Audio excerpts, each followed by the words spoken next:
Now, I'm not going to share every single recipe from the Plant Paradox Cookbook with you online, so you should definitely check it out for yourselves. But because so many of my subscribers loved my carrot cake muffin video, I figured I'd share just one more recipe from the book today. Now, the last one was a little sweet, and it worked well for breakfast. So today I want to share something savory. It's a simple side dish that cooks in just minutes, and I love it because it's incredibly versatile.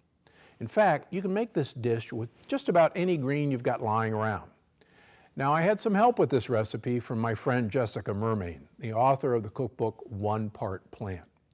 And I think you'll agree it's perfect if you're eating the Gundry way.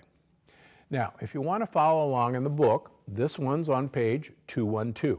So you start by heating some coconut oil in a large pan.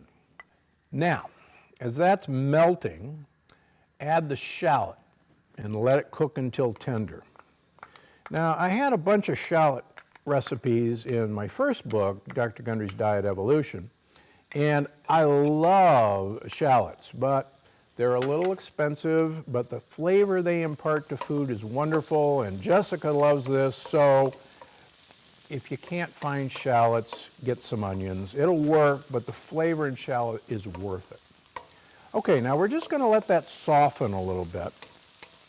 Now, add the garlic and the ginger and cook it for another minute. And it's going to sizzle, and you may get a little smoke, so make sure your vent is on. The aroma is fantastic. Now, you add the salt and you keep stirring. Okay, now you add the greens. I use kale in this recipe. This is going to seem like a lot, but don't worry, it's going to wilt.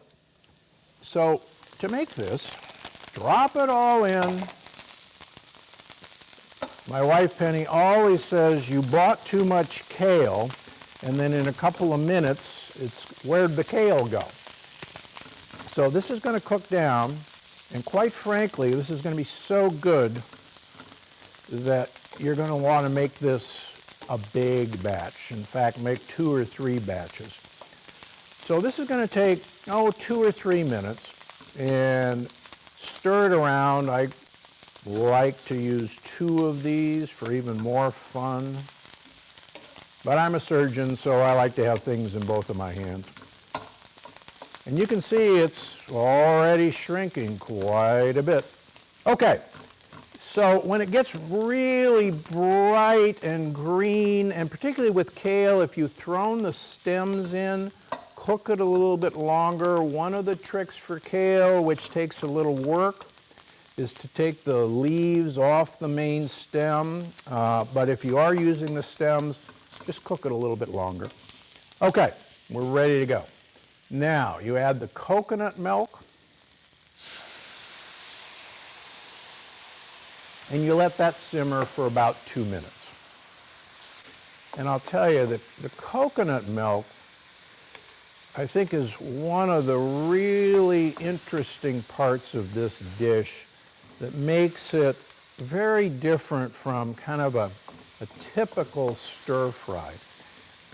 And if you like, creamed spinach in a restaurant, well, this is going to give you that sort of mouthfeel, and quite frankly, you can do this with spinach, but you're going to get all the benefits of coconut milk instead of that heavy cream.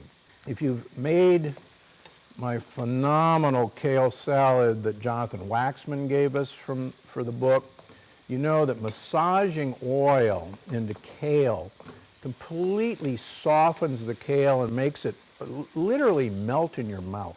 Okay, so the last thing you're going to do is you're going to add the vinegar.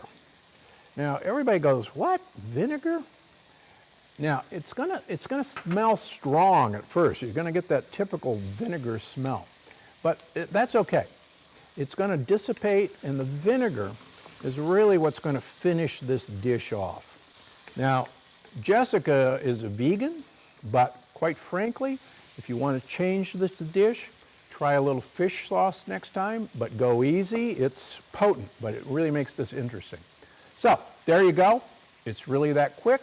Once you're done, taste it. You may want a little bit more salt. So you can serve this as a side dish. You can actually have it as a main meal. My wife and I actually like to split this. It makes about a perfect main course for 2 people. It's delicious with a little grass-fed beef or wild-caught seafood. Put a few shrimp in at the last second. The other thing you can do is actually fold it onto the inside of an omelet, which is another way to get your greens.